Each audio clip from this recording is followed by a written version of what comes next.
Welcome, everyone. Thank you so much for joining us for this session for parents, families, and support members of UW-Madison students.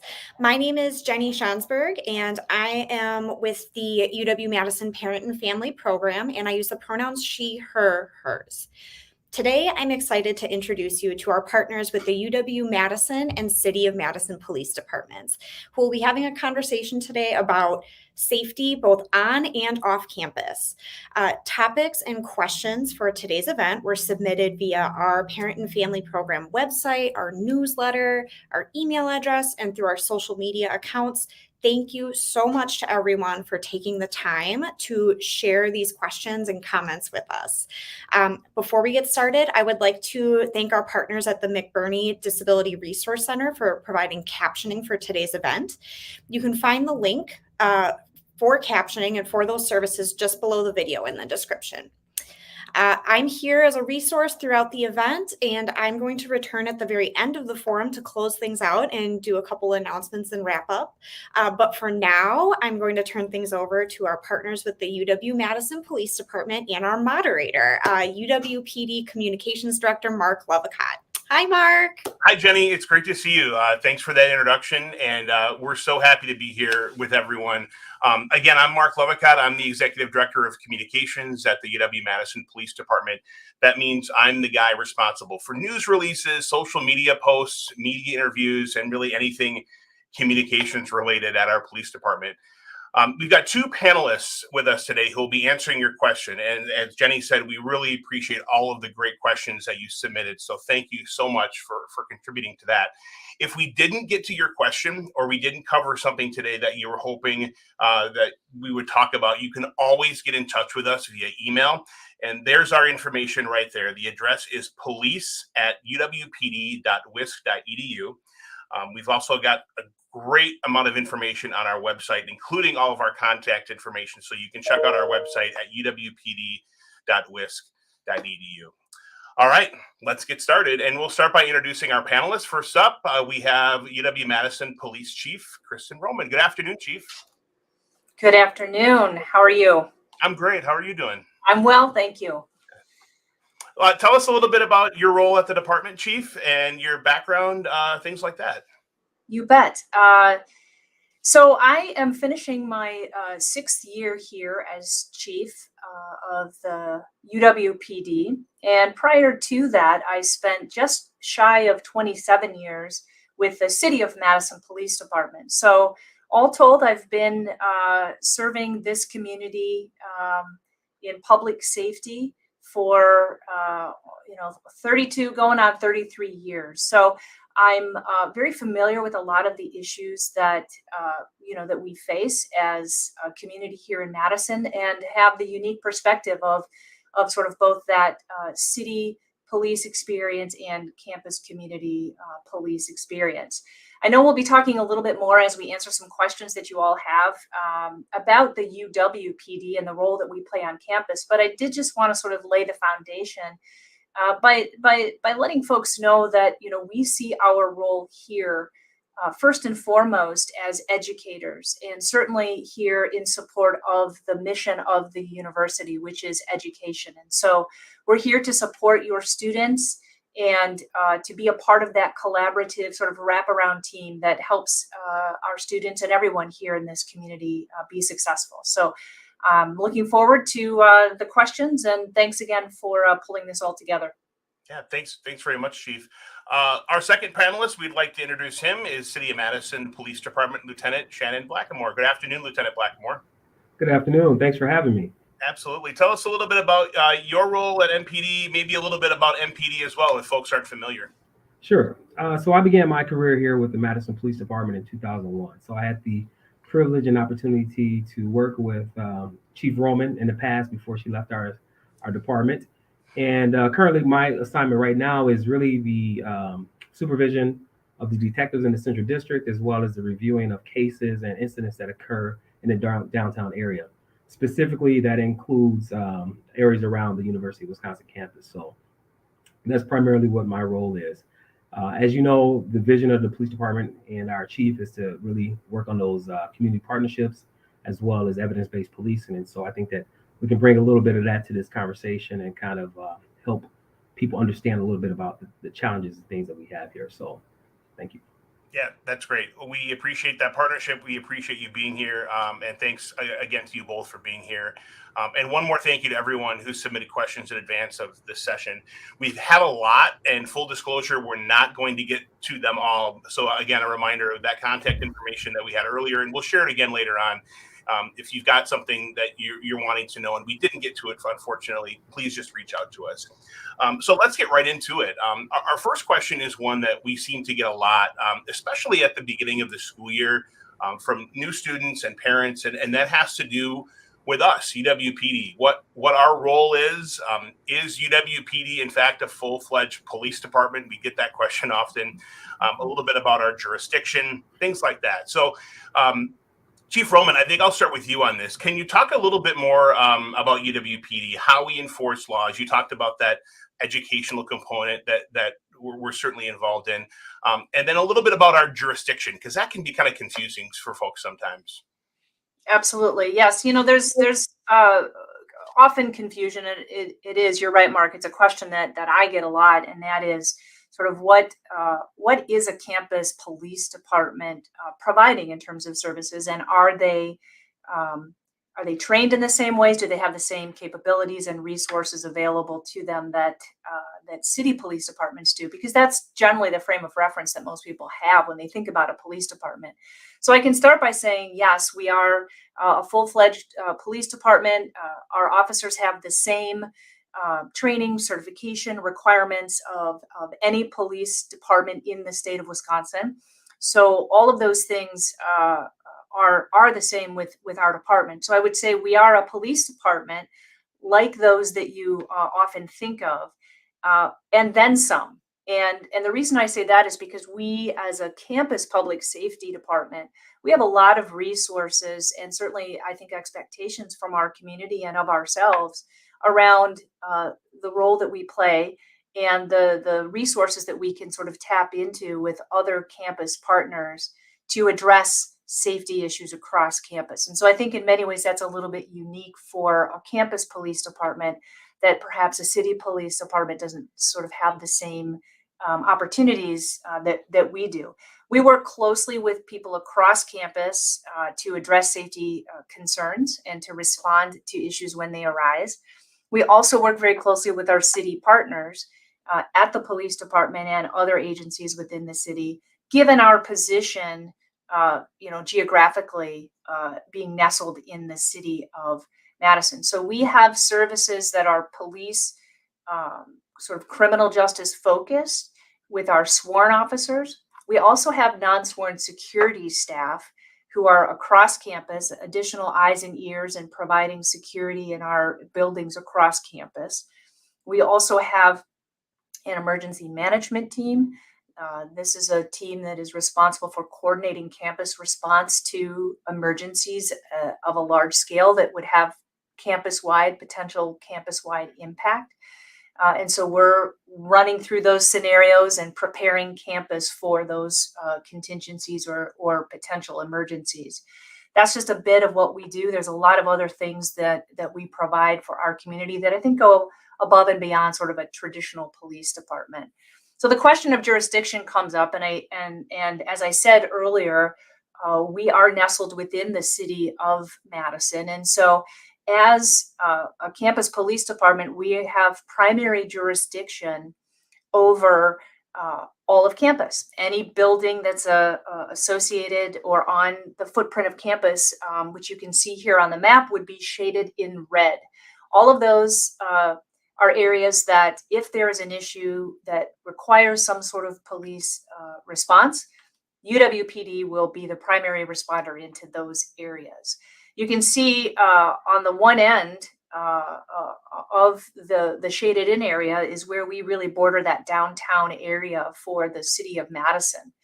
And that's where we work a lot with the city police department in responding to issues that arise there and often have an impact on our students, because many of our students live off campus. And when they do, they tend to live in that area, the Langdon Street, Lower State Street area where campus and the city meet. So we are able to respond off campus, and quite often do, to assist the city, or in some cases take the lead in some enforcement if it's related to alcohol and other offenses that might involve some of our students. And we have the authority and ability to do that even when it's off campus. But as I said, we work very closely with the city on a lot of those issues and communicate regularly so that we can work together to keep everybody safe. That's great, Chief. Thanks very much. Let's move to our next question. We saw this one a few times from parents that were submitted. And Lieutenant Blackamore, I'll turn to you for this question. One parent stated that they feel it has become increasingly more dangerous walking on State Street due to a large amount of homeless individuals. Another parent asked about safety in general on State Street and nearby areas just off campus, as Chief was referring to. So, Lieutenant Blackmore, can you talk a little bit about downtown safety, special initiatives employed by MPD, and a little bit about our homeless population in the downtown area? Sure. Thank you for that. And I will say this, I think that everyone knows that the homeless issue has been here for years.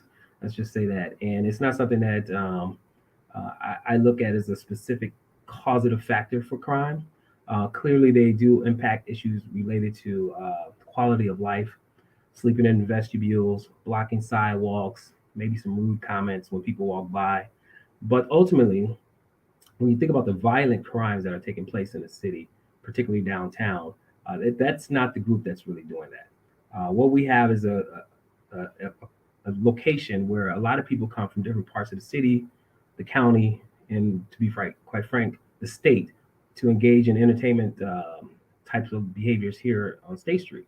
So we recognize that. So one of the things that we have is what we call the Downtown Safety Initiative.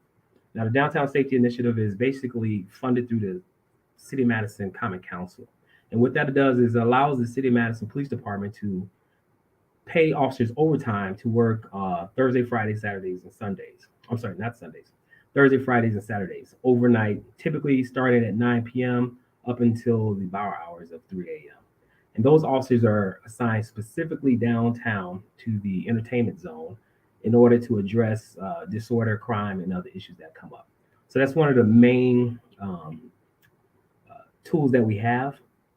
We also have the ability to bring in officers from other districts when necessary. I think some people recall the incidents that we were having near State and Gorham that involved some weapons violations. And so we've had to buttress up our response to those areas as well. We also have a central community policing team, which I would say is one of the best. They are very proactive, and their job is to work those late night hours between Wednesdays and Sundays in order to address the same types of crime and disorder that are taking place. They also address those quality of life issues as well. But I think the elephant in the room for us when we're talking about issues that happen downtown, it relates to the issue of alcohol, whether that's overconsumption or overserving. And that is something that I don't think is going to go away anytime soon. I'm from Illinois, and when I came to Wisconsin, people in Wisconsin, they like to drink. So that's not going to change. But what we have to do is we have to manage our resources to kind of effectively respond to issues that are a result of a lot of the alcohol that is consumed in that particular area of the city. There's also a BURN criminal justice initiative grant that's being administered by the Public Health Department. It's a partnership with the Madison Police Department. And really, it's focusing on reducing the violence in the entertainment zone through crime prevention through environmental design, as well as the idea of safety ambassadors who will be on the lookout for suspicious or unsafe behavior that is taking place, and also trying to provide resources as well. We're also going to work on some bystander and bartender training. Bystanders who observe things. How do you actually report accurate information, detailed information that can help responding officers? So those are some of the things that we're doing and we're working to help prevent and reduce crime in that area. That's great. And this reminded me, and Chief Rowan, I'm going to turn to you for this question. We have a downtown liaison officer as well, Diego Lema Hernandez, great officer who partners regularly with some of those downtown initiatives and downtown officers, and is a really, really good resource for some of our off-campus students. Yeah, that was a dedicated position that we put in place before the pandemic struck, and the intention behind that position really was to blur the lines a bit in terms of that jurisdiction that we talked about earlier, recognizing that so many of our students are in that lower state Langdon Street area, and it was really the first time that our department has dedicated a full-time resource off campus. And I know that can sometimes generate question in terms of why would we dedicate a resource to the city, if you will. But we see it really as dedicating a resource to our students who happen to be living in the city in close proximity to campus. And so that position has really been a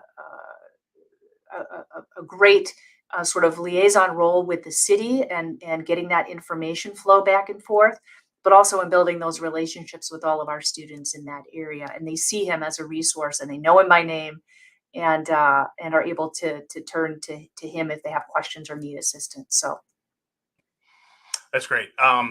Speaking of safety initiatives, Chief, I wanted to ask you a little bit about this. We had a couple of questions from parents about this, and that specifically was walking late, particularly late or early in the morning on campus. One parent asked what services are available for walking home at night. Is there a buddy service? So Chief Roman, can you talk a little bit about some of those types of resources that we have available on campus that would be helpful for parents and their students to know about? yes, we have a program on campus called Safe Walk.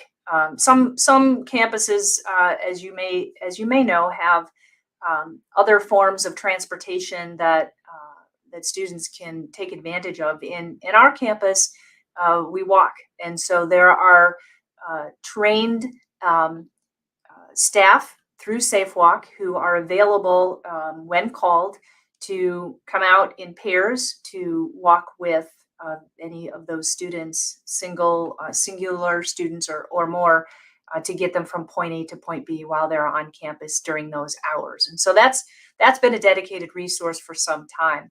We also have some other ways that we come at this, and that is that across campus, as students are walking around, we have, like many campuses, we have strategically placed blue light phones that are a direct connect to our dispatch. So that is an aid that students can see easily after dark as they glow with that blue light, and can certainly go to one of those phones if they need immediate assistance and pick that line up, and it'll come right to our dispatch. Recognizing that most students also have cell phones, and that tends to be the primary way that they do most things. Oftentimes, as they're walking around campus, they've got their head sort of buried in their phones. And so we encourage students to have that situational awareness. But we also know that we can encourage students to use that cell phone as a tool. So we have an app called our Whisk Guardian app that students can download. And we've told all of our students about this through the SOAR orientation, and our officers are talking to students in the res halls and recommending that they download this app. So parents, ask your student if they've downloaded the Whisk Guardian app. It's available for iPhone and Android smartphones.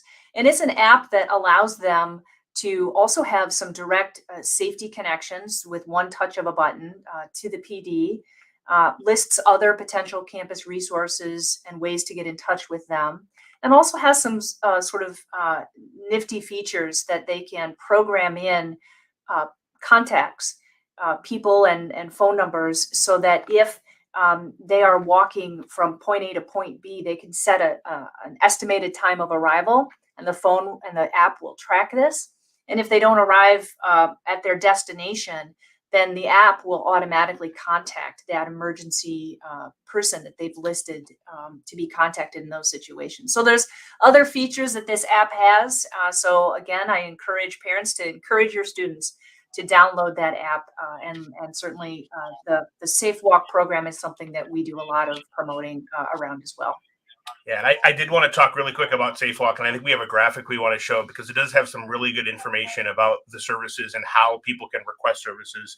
And We'll get that up shortly, and parents can send that to their student, and they can call or text a phone number.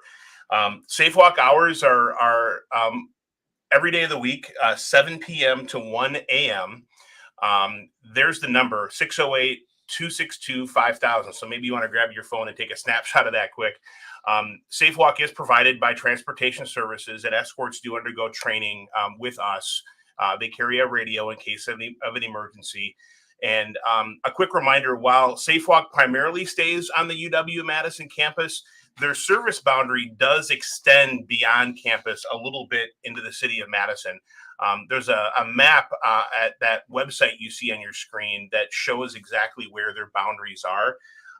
So make sure you have that as a resource for your students. It's a really great service, and we know folks utilize it and appreciate it. So Chief, thank you for sharing all that information. I'm going to stick with you for a moment, Chief, because I want to switch gears and get to a question that we saw a few times. In fact, this is another one of those that we get a lot of questions about, and that is our emergency notification system, and we call them WISC alerts. Chief Roman, we often hear questions from community members about why we send WISC alerts for some incidents, but not others. So I'm wondering if you can talk a little bit about this. And maybe first off, I'll just ask, maybe you can explain what a WISC alert is. You bet. You know, a WISC alert, this is a great example of what I mentioned earlier, and that is a tool that we have as a campus police department that our counterparts at the city and in most municipal police departments don't have. And this gives us the ability to blanket our campus community with an emergency notification. And we call that emergency notification our WISC alert. And so what that is, as I said, it's a communication that pretty much blankets all of the different modes of contacting people on our campus that we have available. So it starts with a text message to all cell phones. There's also an email that gets sent duplicating the same content that is in the text message on the alert. And we also put information out on these WISC alerts over our social media, namely Twitter, because that is the most timely notification mechanism for social media. And so a WISC alert will hit all of these different angles and is intended to provide our community with information that an emergency is actively occurring and provides some basic instructions or information about steps that people can take to keep themselves safe. Now, there is a limit to the number of characters and the amount of information that we can put out on these alerts. So they are very brief by intention. And they are really only designed to provide the necessary information because a situation is unfolding and it's happening now. And we want to make sure our community is aware of it. So an example would be if we had, let's say, a fire in a building, we would note the address, the location of that building. We would name the incident that's occurring, if we're investigating an incident or if we're responding to a fire at Bascom Hall, please stay clear of the area would sort of be the information. These WISC alerts go out initially to let folks know, to alert them to the issues, provide them with some instructions, and then we send updates as the situation is continuing to evolve. And when the situation has been resolved, we will also send out a close-up sort of alert that lets folks know that the situation is over and they can resume normal activities about campus. So the confusion oftentimes with that is, again, the situation has to be actively occurring. So there may be something that has occurred that doesn't fall within the criteria of a WISC alert. And again, there are only certain incidences that fall within that criteria for us to send out that notification. And if it has already happened and we're just now hearing about it, we won't be sending a whisk alert out because it's no longer occurring. So sometimes we'll get questions from students and parents, why wasn't there an alert sent out on this issue that occurred? And generally it's because it was something that had already resolved prior to our being notified about it, and that is not a case for a whisk alert. So there's a lot of information on the different kinds of notifications that we have. These are automatic. Your student is automatically enrolled in this whisk alert program. And I think I'll stop there, Mark, unless you have any other follow-ups on some of the other notifications that are covered in this area. Yeah, that's great. I do want to make sure parents realize and understand that they can sign up for whisk alerts, so they don't automatically receive whisk alerts. Their Badger does, but you can enroll if you do want to receive these alerts. And all you have to do is send a text to 77295. So you'll use the words UW alert, and you'll send that to 77295. This is going to enroll you in our Whisk Alert program for 6 months. The system will then send you a text to remind you about it when that 6-month period has ended. And then you can re-enroll. It'll give you the option to do that as well. So another great resource for parents that we've added over the last few years, because we've heard from parents that want to know what's going on. And so this is one way that we can offer that service directly to parents. Lieutenant Blackmore, I wanted to just ask you a little bit about this. Chief Roman mentioned, our whisk alerts are for qualifying incidents that happen on campus. And while you guys don't necessarily have like an emergency notification system off campus when things happen, you do have a lot of ways for people to learn about things that are happening. Folks can stay informed. Can you talk a little bit about some of the ways people can keep up to date with what's happening at MPD? Sure. And I would also just like to briefly give a plug to Whisk Alerts. I too have signed up for that.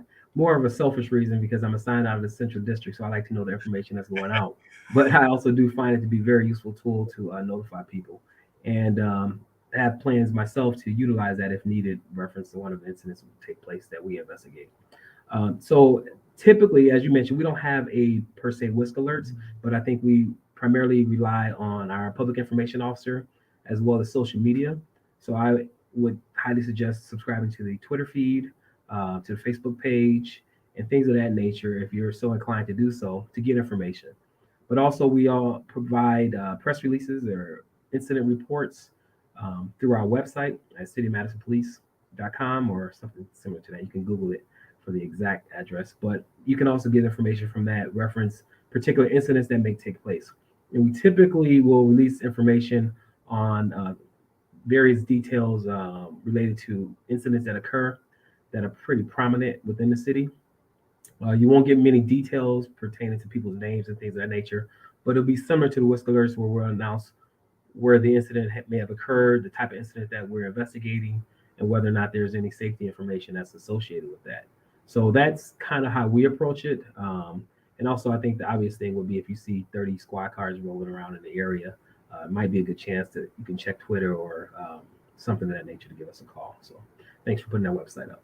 Yeah. And you guys have a lot of resources available. And I should also mention that, my role as a communications director here, we oftentimes will put out press releases, news releases, things on social media that may not qualify for a whisk alert or any sort of alert, but it's a high profile incident that happened and we want our community to know about it. And all of those can be found on our website if folks are wondering what might have happened and it was a pretty high profile incident.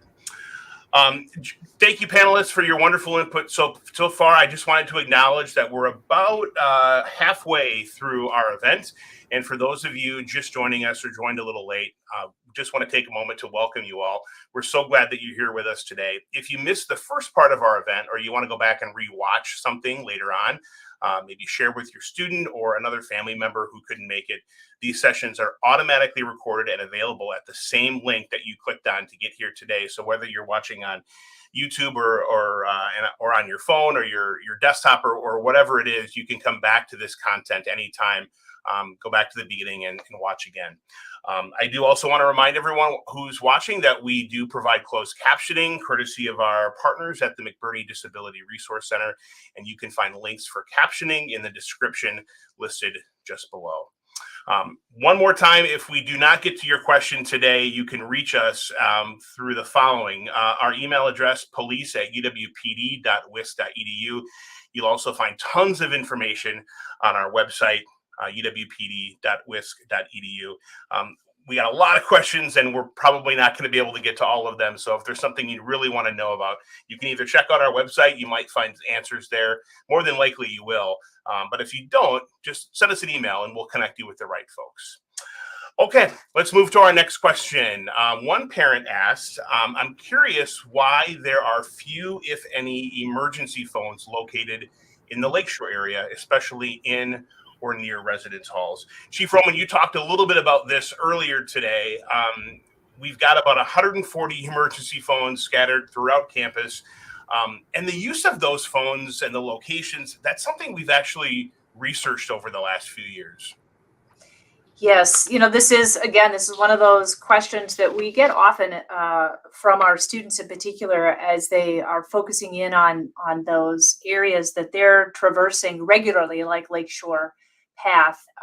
And we've gotten this question about the phones. Yes, we've gone around and we know exactly how many we have. Students have asked in the past sort of how that compares to other campuses. And so we undertook a pretty comprehensive,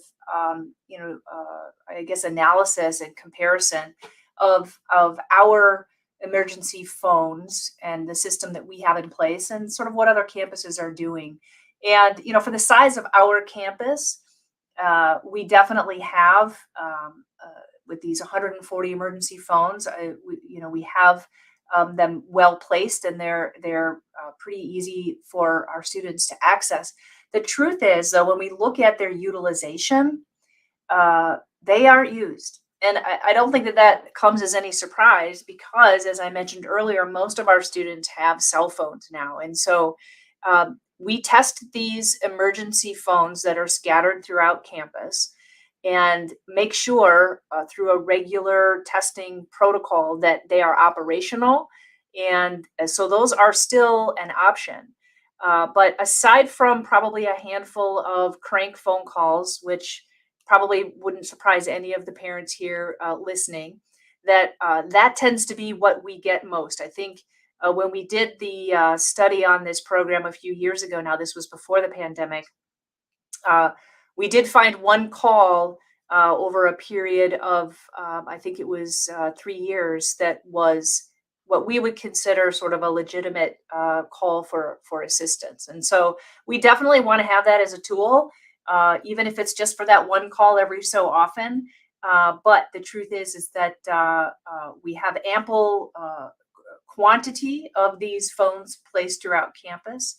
And they're just really not something that our students tend to go to when there is a need for police assistance. They're either calling for help audibly and somebody else is activating our services, or they're just taking their phone and dialing 911 and getting the help that they need. Great insight, Chief. Thank you very much. Our next question deals with safety off campus, in particular with rideshare services. One parent asked us, please share your thoughts and advice on female students using Uber and or taxis, an example to get to the airport, to an event off campus. Lieutenant Blackamore, I thought I'd turn to you for that question. Are you able to offer some insight and maybe some general safety tips for folks? Sure. First of all, I think that is a personal decision. If you're comfortable utilizing those rideshare services, by all means do so. But I think the number one thing that we need to keep in mind here is to practice the buddy system. If you're going to go out, you're going to have a few drinks, take somebody with you, communicate with your family and friends, and let them know what your plans are. Whether or not you choose to take a cab or a rideshare like Uber, it's kind of a personal decision. I personally don't see any issues with that. I have children of my own, and I have no concerns with them utilizing rideshare as well. I would certainly recommend that before someone would drive intoxicated. So that's kind of what my thought process will be on that. But again, if we can go back to the fact that when downtown or going out anywhere for that matter, if you're going to be intoxicated or partaking in some drinking, then make sure you take somebody with you and just communicate with family and friends. So that's what I would say. Yeah, all great advice. Okay, we're going to switch it up a little bit for our next question. One parent asked, I see UWPD advertising on TV that they are hiring officers. Is UWPD short-staffed? And if so, what are you doing in the meantime to keep our kids safe? Chief Roman, I'll bring you in for this one. And I have to say, I'm a bit excited that folks are seeing our TV ads. And this is another way of us trying to find unique ways to bring in awesome people to our department. Can you talk a little bit about our recruitment efforts and a bit about some of the challenges this profession seems to be experiencing recruitment-wise?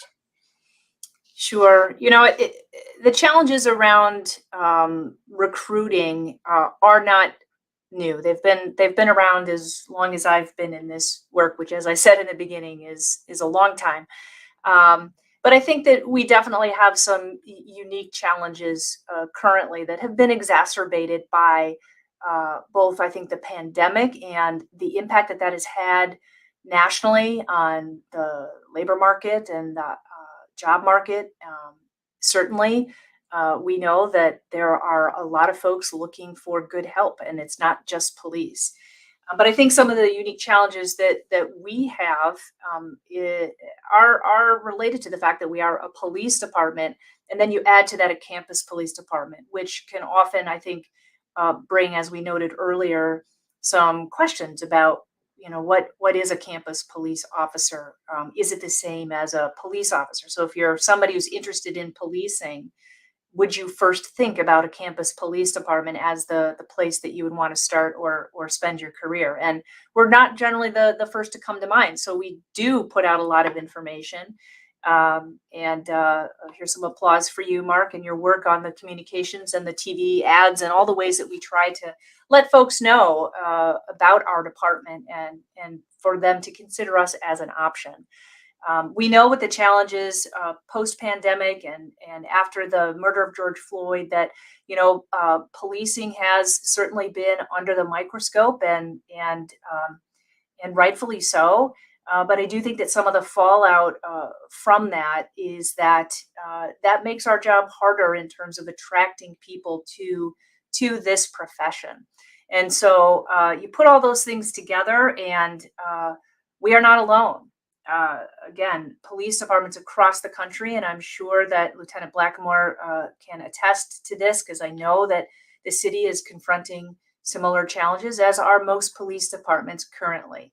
So what does that mean in terms of safety for our campus and for your Badgers? And the good news is that while we are constantly working to bring in additional officers and quality police officers and other safety layers like our security officers as well, we are still really in a place that we're not terribly short-staffed. And I say that because it's an ongoing effort. And so we dedicate a lot of time and resources to make sure that we don't fall far in the hole because it's really hard to dig out of that. And so we have it as a priority, and we have been successful in being able to keep our heads above water, if you will, in terms of those staffing levels. Our officers are asked to do a lot in terms of that field response, but we also manage a lot of special events here on campus with football games and all sorts of other events that take place. And so we are fortunate to have the support of campus administration all the way up to the chancellor. And they understand that safety is a priority, not just for UWPD, but for the campus. And so we have that support to continue to add the resources that we need and to grow. Student enrollment is increasing, and we need to keep up with that. And we have the support to be able to do that. And now the challenge is just to try to make sure that we get those quality people in the door who can help us out on that. And we are incredibly grateful for our campus partners and their support. Lieutenant Blackamore, I just thought I'd ask you the same question. As Chief Roman alluded to, this is not a UWPD issue. This is an issue police departments all across the country face, and I assume MPD is no different. And you guys are finding great ways to recruit great folks to your department. Absolutely. I would say I concur 100% with Chief Roman on the challenges right now associated with trying to attract talent to the policing profession in this current environment. What I can tell you is that the city of Madison, the residents should notice no change, because what we have is an established staffing minimum for every shift. So at the least, we're going to have a certain amount of officers on the street at any given time. The problem becomes the internal stressors that creates. People are ordered on overtime. They have to take days off and cancel them. And then there are staffing holes that might be put on days out in the future. So it really affects the health and wellness aspects of officers internally. But as far as the citizens of Madison, particularly those downtown, you're still going to have the same number of officers on the street. It just depends whether or not those officers are going to be a little bit more tired than the ones who would normally be working that shift. With respect to the recruitment, I think it's really important to understand that we have to come up with new ideas. And one of the directives that our chief has is to have an academy eventually that is made up of more diverse backgrounds as a majority. So we have an initiative currently, which is the minority officer recruitment effort.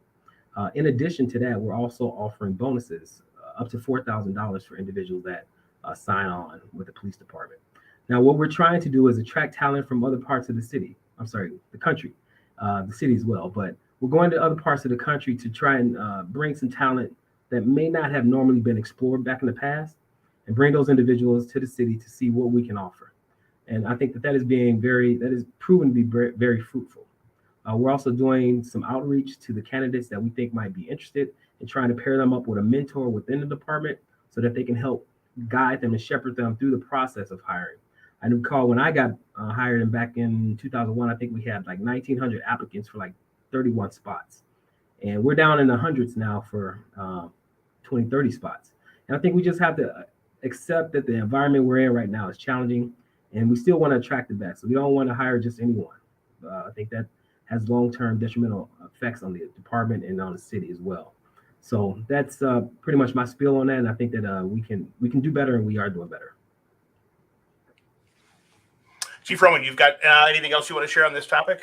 Yeah, I'm really glad that the lieutenant brought up some of the areas of focus that they're working on, and some of the tools they're using to try to add incentive. We're doing similar things with some of those bonuses that he mentioned in terms of getting folks who, sort of like that signing bonus when they join UWPD. We're also recognizing that our own people are our greatest recruiters, and have really sort of encouraged them to go out and look for that person that they want to work alongside. And there's some incentive for those employees who can do that and bring in somebody who's successful here at the UWPD as well. Because this is a challenge that a lot of departments are facing, and as the lieutenant mentioned, we too are looking to diversify our representation within our sworn ranks in particular. We're getting help with some national initiatives. And I know that the city police department, as well as our department, have signed on to an initiative that is focused on trying to attract more women into the profession. And it's called the 30 by 30 initiative. And with that, there is some national attention and some support and networking that's taking place in an effort to attract more women into the profession as well. So these are all the kinds of tools and areas of focus that we're looking at, and I know the city and other departments are looking at as well. Chief Rowan, I wanted to mention a little bit and talk a little bit about a new tool that we have. I guess it's not that new anymore. We launched a UWP Equity Dashboard. I believe it was last December. Time flies, but I really wanted to talk a little bit about that.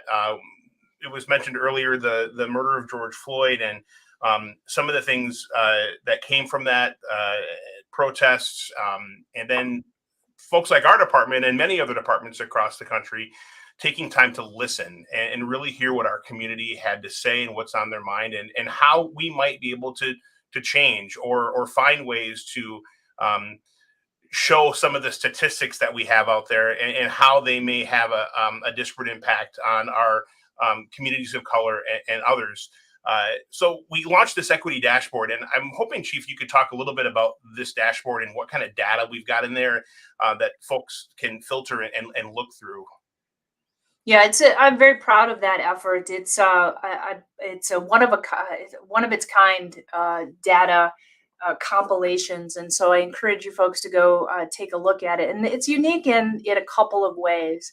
And the first is, as you mentioned, Mark, that in the aftermath of of the killing of George Floyd, and as you all recall, this was sort of at the I don't even know if I could say it was the height of the pandemic. It's hard to pinpoint that. But things were spinning up in a number of ways, and we were also so disconnected because of the pandemic. And a lot of the usual tools that we had around engaging with our community when these difficult conversations needed to take place were not available to us because of the pandemic. So it was a very challenging time. And we certainly, like a lot of departments, were hearing from our community. They were hurting. They were sharing in that sort of national pain, even though the incident didn't take place here in Madison. We certainly felt the impacts of that, and so we were hearing from our community and responded immediately with action.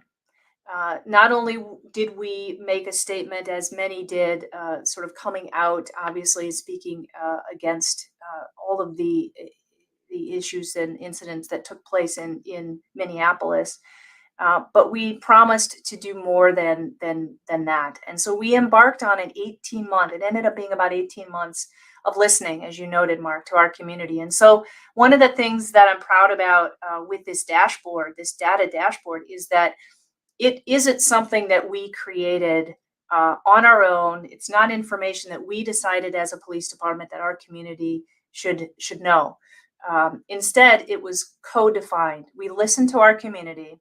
We asked those key questions about what does it look like? What are the measures that they would point to as indicators that we are a department that is policing in fair and equitable ways? And so we used that information to create this dashboard. And it's not unusual for police departments to gather data. City does it, we do it, departments, we collect a lot of data. And most of us, the vast majority, put that information out on our websites in some way, whether it's use of force or other complaint information. All that sort of data is something that we have and have collected for many years.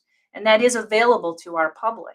What's different about this dashboard is that, again, our community, told us what were those key sets of data and indicators that would be evidence to them that we were practicing fair and impartial policing. And so the data dashboard really has an equity lens applied to it. So it takes a large amount of data that we already collect, filters it through that sort of equity lens, and allows the user to use different drop-down menus to really get at key questions about the citations that we issue, the traffic stops that we make, the force that we sometimes use, and all of those things. So there's a lot there, and I welcome any questions that people might have if they go kind of take a look at that.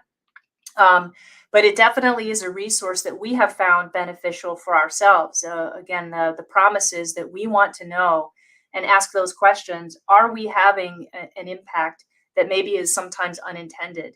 And if so, what can we do about it? And so this dashboard is a tool for us that we consult regularly every quarter, bring in our community, look at the data, and if it points to some sort of disparate impact, we ask questions about why that is. And we take that deeper dive with our community to kind of take a look at that and then decide if there are some strategies that we need to employ to remedy that. Yeah, it really is a fantastic resource and a lot of information, great information, great insight. So we hope you all take a look at that, and please reach out if you have comments, feedback about that. We've got time for one more question, and this is one I think is a really important topic, and that is scams. Unfortunately, there are people out there who try and take advantage of not just our students but all of us. Chief Roman, I know we've talked about this with many others. We had a forum last week with international students talking about scams. would you be able to talk a little bit about, Chief, what types of scams we typically see and how people might be able to spot them? Yeah, thanks for that question. It is something that we are always working to try to educate our community around what these scams can sometimes look like, and hopefully educate them about ways that they can identify when the call that's being made to them is likely a scam. So oftentimes we'll see people who will reach out by phone, sometimes text with links that engage an individual with somebody who's representing or purports to be representing police or a government official of some type. And so some things we like to let our community know and talk to our students about is that, police and government agents will never demand payment. And so that should be first clue. Yes, it's true that sometimes if we're issuing a citation, there might be an opportunity for somebody to sort of post bail, but that will be a visible process with witnesses and paperwork and all of that. So too often we see individuals fall prey to these scams where the caller is threatening them in some way with arrest, or again in that official capacity that they are purporting to have, demanding some sort of compensation or money or gift cards is another one that we see oftentimes. So if anybody contacts you or your student and asks them to cash a check or to send them money or to go buy them gift cards, or if they're offering money for work that or for not doing any work, these are some of those red flags that we ask our folks to kind of be looking out for. And if there's ever a doubt or there's a question, just freeze things where they are, hang up, call us, and ask us some questions, and we can generally tell you pretty quickly whether or not that's a legitimate call that's being made. Yeah, we do. We see these via email, but we often see these with phone calls. And yeah, the best advice we can offer is hang up. You can give us a call or stop in and ask us questions. These folks can be very convincing, and they're for someone who, especially our international community, who might not understand our laws here. It can be scary as well. So we totally understand, but we don't want you to fall victim to this. So please remind your students of that. Always just hang up or don't engage, and you can definitely reach out to us if you have any questions about it. I think we're so short on time. We have more questions. I wish we could ask more, but we're running really short. So as we end our time together, I thought we turn it over to our panelists one more time for any closing thoughts. Lieutenant Blackamore, we'll start with you. Yeah, thank you. Once again, I appreciate for everyone taking the time out of their day to participate and to listen to what we have to say around these important topics. I think one of the things that I like to leave with people is to remember that the city of Madison is a safe city. If you look across the country and you compare our statistics to those of cities our sizes, you'll see that this is a very safe city. However, we do need to take some personal accountability in how we go about our days. We have to be aware of our surroundings, and we have to make decisions that are in our best interests ultimately. And that could be from walking down the streets in Chicago, St. Louis, or here in Madison. You just have to be aware of your surroundings and take that into account. If you see something, say something. I think that's very important. Do not be afraid to call the police. That's our job. We respond to calls for service. And if you have any questions that you or concerns, reach out. Call the police department, speak to your neighborhood officers, or just wave down a patrol officer that's driving by in a marked squad. And we'd be more than happy to help you and to assist you and answer the questions that you might have. Okay. Thanks, Lieutenant. Chief Roman, your final thoughts. Yes, thank you again for coordinating this and for all of the folks who sent in these fantastic questions. Lieutenant Blackamore is, I agree with his assessment that this really is a safe community, both on and off campus. Please be assured that we work together from a public safety standpoint the City of Madison Police Department and the campus police department are working together to help keep your student safe.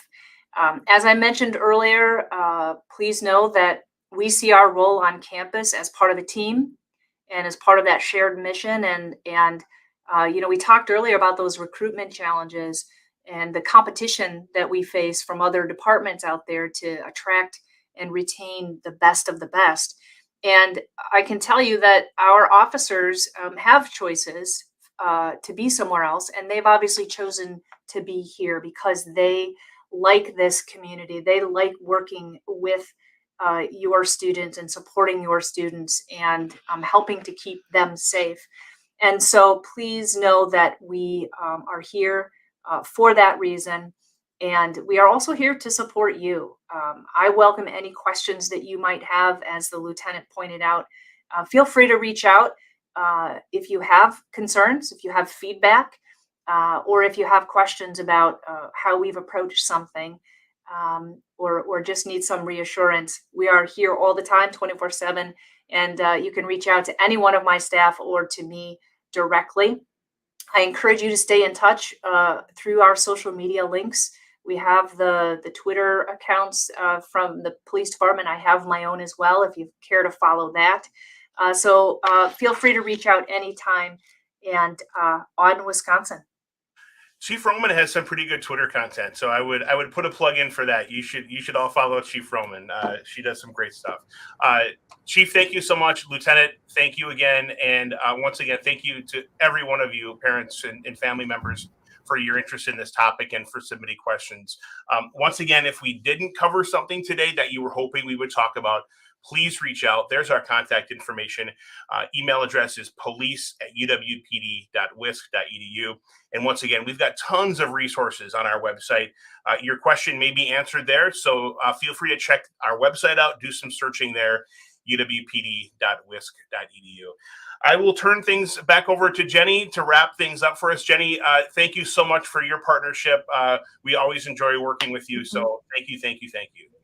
Absolutely. Thank you so much, Mark. And thanks to Chief Roman and Lieutenant Blackamore for your time and insight this afternoon. I know our parents and our families so appreciate you taking the time to reassure them that this is a safe place for their student, and that we're doing all that we can to keep it that way. So thank you all so much. As a reminder to everyone watching, this session is recorded and you can watch it again at any time using the same link you used to get here. The Parent and Family Program is also your central resource. We're here for you, and we're happy to answer any questions you may have, either about our conversation today or any topic that helps you to support your student. Lastly, we want to remind everyone, save the date. Our next Badger Family Forum is going to be on November 10th. That's also a Thursday, from noon to 1 p.m. Central Time. And the next topic we will cover is finishing strong. So how to support your student as they finish out their semester. We will have representatives from University Housing, Academic Advising, University Health Services, and the Center for First Year Experience to answer your questions about homesickness, exams, and what it might be like when your student comes home for winter break, because it may be a little different than you remember before they kind of were on their own for a semester. If you have a question you would like that panel to answer in November, you can email us directly, parent@uwmad.wisc.edu. And as always, you can visit our website for the latest news and updates and all things Badger family related. So thank you again so much for joining us. Take care, and on Wisconsin.